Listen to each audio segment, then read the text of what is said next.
Patrick here from Marathon Nation, back with another coach's video. I know it's been a little while. Thank you for your patience. Things have been crazy here at the McCran household.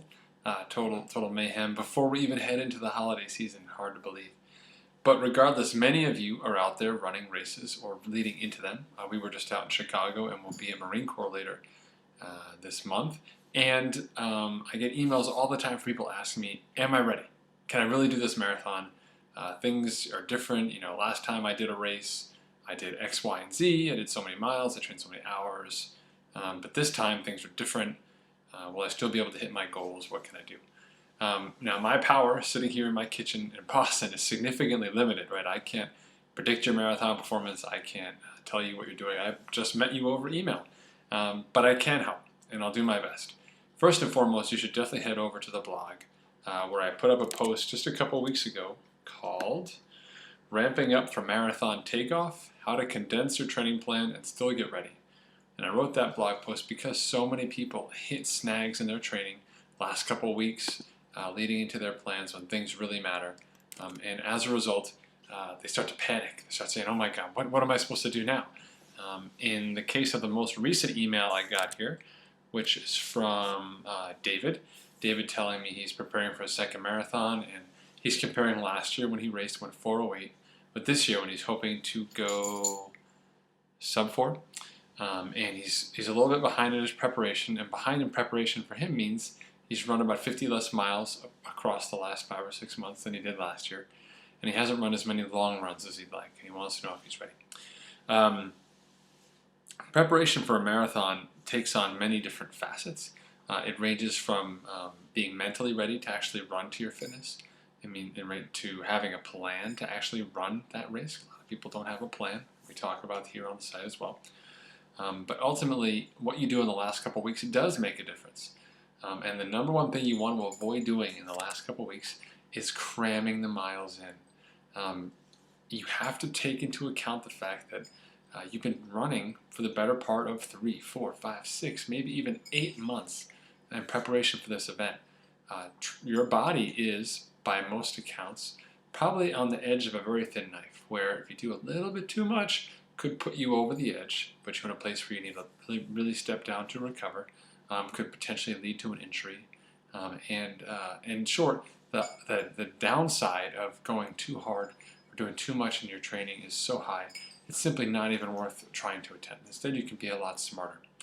So David gives us his schedule for what he's planned in the next couple of weeks. And it looks like this. 22, these are the long runs, right? 22, 18, 17, 18, 20, 17, 13 marathon. That would get him 4 runs over 18 miles in 6 weeks. And in my world, anything over 18 miles constitutes a seriously long run.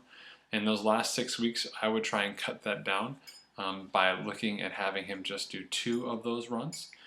And instead would prefer to have him run less distance, say like 16 miles or less, but doing some more quality work in the body of those runs.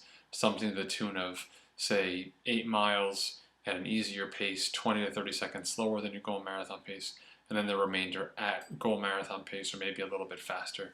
So you're really running 8 quality miles, but they follow those 8 early miles, allowing you to sort of simulate that fatigue, but without pushing you over that 3-hour mark in your training, or that 18-mile mark, which really forces you to have to stand down and do some recovery.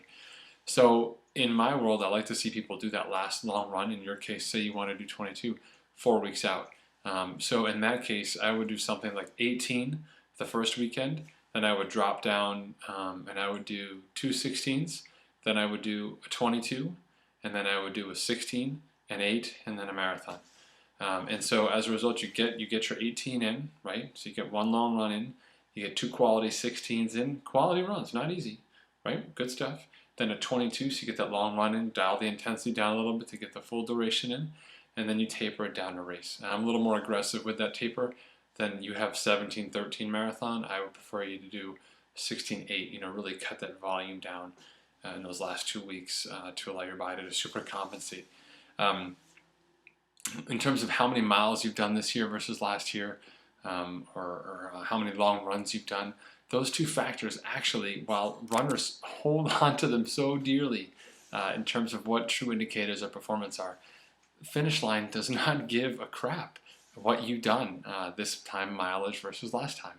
In fact, if last time was your first marathon, odds are you left a bunch of time out there on the course simply from poor execution. I highly suggest you check into our race execution resources and guidance on the blog or the resources section of the Marathon Nation site, totally free, where you can kind of figure out how do I want to outline my plan to actually make sure that I don't bleed 2 or 3 minutes per mile for the last 6 miles. Get those 12 minutes in and you're sub 4 hours right there. Okay. Secondly, it's really all a function of what your fitness is right now. It's not a function of how many miles you did. Fitness is your body's ability to do work. Inside Marathon Nation, we measure that ability in terms of a 5K test.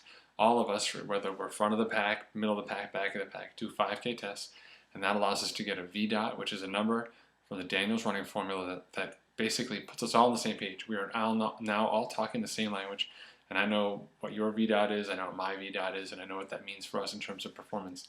Most importantly, that VDOT number is what we can use to extrapolate your marathon performance. So your ability to run well in a marathon, going sub 4 this year, doesn't have anything to do with how many long runs you did. It's relative to what your fitness is, and the way to benchmark your fitness is to get that VDOT number. Again, we have information for that on the site as well, and if you want to ask me questions about that, I'll do another video response. But in short, to recap, if you've only got a couple weeks left of the marathon and you feel the need to get in some extra work, stop yourself right away and really step back and assess what it is that I need to accomplish in the next couple weeks to make sure that I'm ready. Inside our world, we think about mental preparation, we think about quality training over quantity training, and we want to make sure that you're ready to execute so that when the time comes and the gun goes off, you're going to run as well as you can given the fitness that you have. There's no point in being a rock star for the first 13 miles. Anybody can do that. It's those last 6 miles, 20 miles of hope, 6 miles of reality. Those last 6 miles that make all the difference. Thanks so much for tuning in, folks. I love the questions. Please keep sending them in, post them to Facebook. Really sort of inspires me and gives me a lot of good content to talk about. Take care, folks, and I will see you online or at the races.